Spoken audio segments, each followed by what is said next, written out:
greatest invasion in all history. 1 million veterans pouring onto the college campuses of America, from Harvard to Stanford, from State to Siwash, to more than 1,300 universities and colleges and junior colleges, where 1 million students were already enrolled, come 2 million young people, mostly veterans, who believe it's smart to be educated, pursuing the library and laboratory secrets of philosophy or paleontology or the nature of the atom, registering for every course and credit in the catalog. An academic crusade inspired by the GI Bill of Rights. There never was such a mass movement towards higher education. It's been called the greatest social end, for it may abolish that constant post-war problem, the so-called lost generation. But what did this boom do to the campus? For our answer, let's go to Syracuse University, a dynamic center of higher education in central New York State. 17 schools and colleges, coeducational and democratic.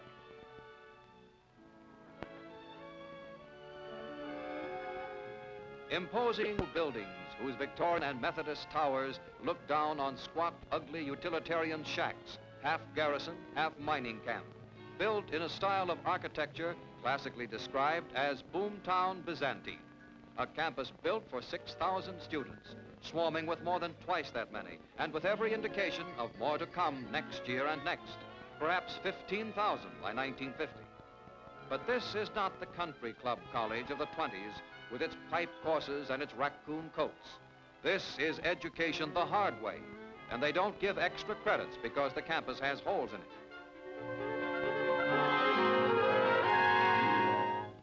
If your idea of college is dear old Ivy Tower, a serene and elegant campus of marble halls and Gothic windows, then this is not for you, not this year. Syracuse has proud and rich traditions, but now the accent is on the greatest need of the greatest number. Here, education is catch as catch can, close combat in the battle of wits, and there are times when it seems to have the distractions of an assembly line in a boiler factory.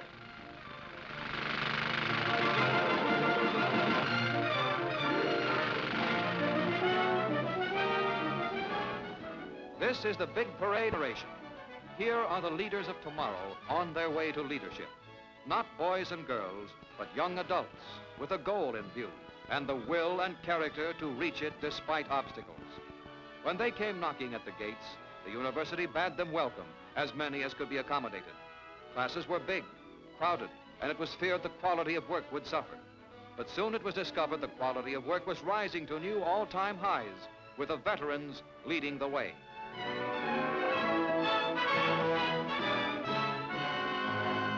They are setting a new pace, a swifter tempo. They must study like they eat, cafeteria style, because they are 3 or 4 years late, through no fault of their own. Their country had summoned them in an hour of national peril, had sent them to the ends of the earth to fight for a free world. Now they are home to enjoy some of its benefits. From the start, the veterans endeared themselves to the faculty by their adult, earnest approach to work. Yet the boom was not entirely good news to the overworked, underpaid, long-suffering teachers. They had hoped for a return to normalcy, having been under constant pressure since the fall of 1942, when the Army and Navy took over the American colleges for specialist training. Now here was the toughest assignment of all, with more students to worry about and mountains of papers to mark. Yet here too was the long-awaited dream of educators, the chance to lift the educational level of a whole generation at once. For the university, it was opportunity too, though it seemed like a series of headaches. Biggest headache was housing, shelter for the 6,000 added guests who came to dinner and stayed to browse in the library.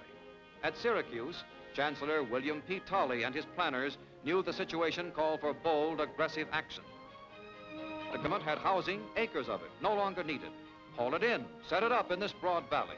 Quonset huts, barracks, dining halls, trailers. Apply the methods of war, get first things done first. Some are pretty flimsy, but if they last 5 years, that's enough. There are $6 million worth of temporary structures scattered over this landscape.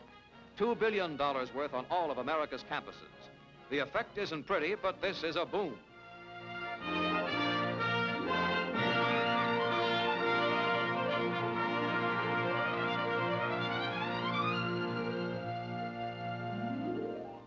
Somehow, the campus has managed to keep its character, and America was able to keep its promise to the veteran. That promise, embodied in the GI Bill of Rights, was that our youth should not be penalized for having served cause and country, but should be offered education for civilian life at public expense. This could be at an approved college, or in special schools, or as apprenticeship in trade. It is a vast undertaking to execute it. Elaborate machinery is set up to help the veteran make the most of his opportunity. He may be willing, but confused. Where would a good tail gunner fit? What chance of becoming a doctor if a fellow is 25 with 3 kids, not yet finished high school?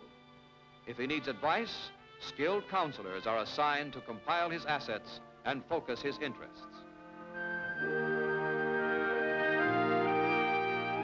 There are aptitude tests for things like manual dexterity to avoid getting round pegs in square holes. For no one is admitted, regardless of his battle ribbons, who is not capable of maintaining the standards of the university. Of course, after all these precautions to get the veteran on the right track, he sometimes finds it is the running track above the gymnasium floor, a cozy spot for a cot.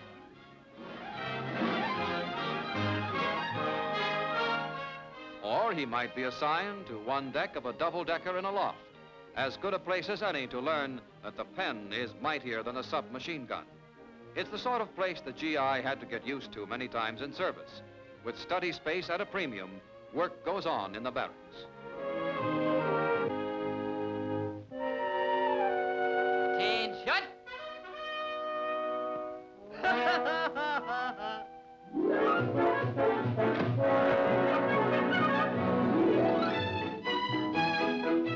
Space here costs $18 a month, within the range of the $65 the government allows single veterans for maintenance.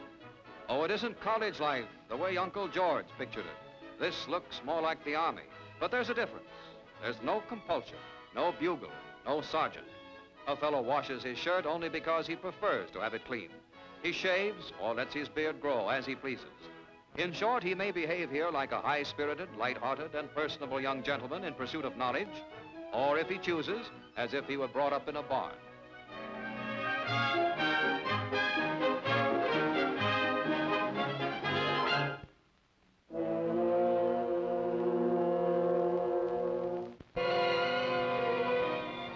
As it happens, this is a barn, or was.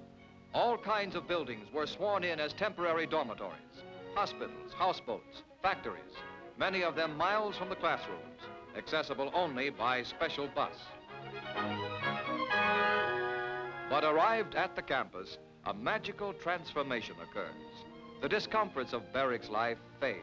The student sniffs the air of college life. His feet tread the paths generations of students have trod. He feels a kinship with those who have gone before.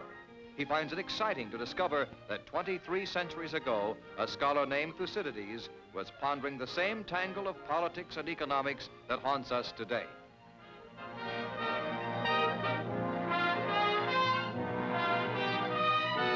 But even more stimulating are the cordial contacts with his own generation, the beginning of friendships, the getting together with other good fellows in minor harmonies, the pleasant conviviality off campus, in the fashion of young gentlemen and scholars through the centuries.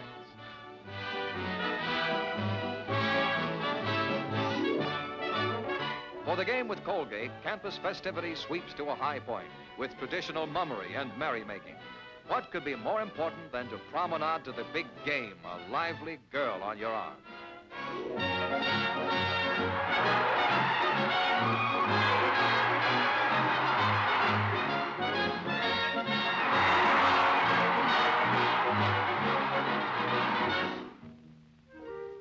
But there are some traditions of college life that the veteran finds irksome. For instance, the one about freshmen wearing little dinky caps. Oh, sure, it says so in the book, but it doesn't go down with men who have survived the hazing of beachheads, bombing missions, and battle stations.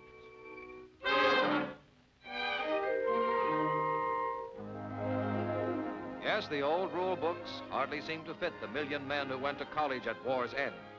Some feared that men trained to kill and destroy might be lawless. On the contrary, they have proved the best behaved students, courteous, respectful, self-disciplined adults here on serious business. Some have good reason for being serious, such as Junior, the little night owl. Here is the most remarkable change in the campus scene. Pre-war tradition said marriage and college were incompatible. Campuses were built for bachelors and maids. The student who took a wife was promptly kicked out as a disgrace to scholarship and alma mater. But the vets brought wives and babies with them. Tradition took another licking. Homework for the married student includes some painful mathematics related to the cost of living. In addition to the $500 a year for tuition, books, and fees, the married veteran gets $90 a month for maintenance. But even with rigid economy, that isn't enough. Hence this grimmest of family conferences on budget. The average family finds living costs run about $150 a month. The trailer camp in Mud Hollow is a community of 200 families and a mile of diapers, a few minutes bus ride from campus. A trailer is not precisely a dream house, but it's home. It meets an emergency, and the rent averages about $25 a month. This cooperative grocery store was set up by veterans of the trailer colony. It undersells chain stores on most items. A storm shed helps make the trailer livable in winter, for Syracuse is in a belt of heavy snowfall. The bathhouse and other conveniences are down the street. Life is a little rugged, a little cramped, sometimes more than a little hectic.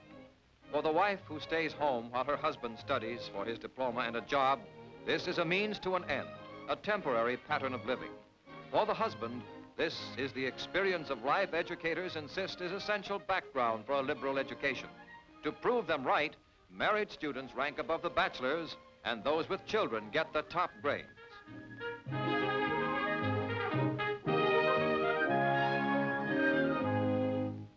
What to do if there isn't money enough to meet the budget? Well, if you don't have a bank account or a rich aunt, you get a job. The university has a list, all the way from working in a brickyard to waiting on table. There's a tradition here of work your way. Before the war, 70% of Syracuse students were earning while learning, and 1 out of 3 was entirely self-supporting. But it's tougher than it used to be. A year at Syracuse used to cost about $900. Now it's up about 30%, while student wages have not kept pace.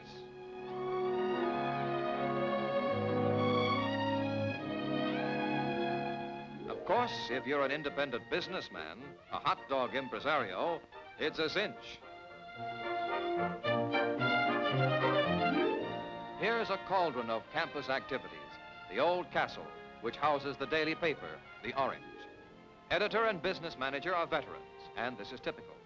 There has been a resurgence of campus activities with the boom, and the veterans have most of the good jobs, to the dismay of the co-eds who had kept these activities going during the war. What do the veterans study? Why, everything the university offers. All branches, all courses are jammed. Some are working with grim concentration towards a degree or a job. They find their service training useful now. They are defter, quicker because of wartime skills. They know how to tackle a job and get it done.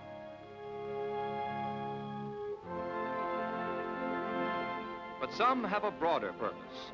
They scan the records left by scholars dead and gone for answers to haunting questions they have talked over with other young men in foxholes and barracks around the earth.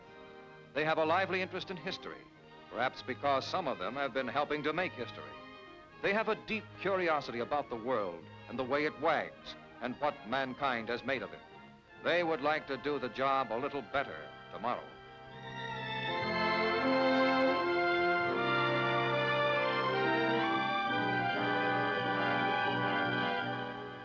This is the beginning of a big parade, growing bigger.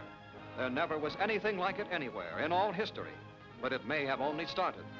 Almost an entire generation may parade under the academic elms of America's universities. In time, 10 million young men and women will have realized a dream of their fathers. This is a land, a people that never has set a limit on enlightenment. This is America.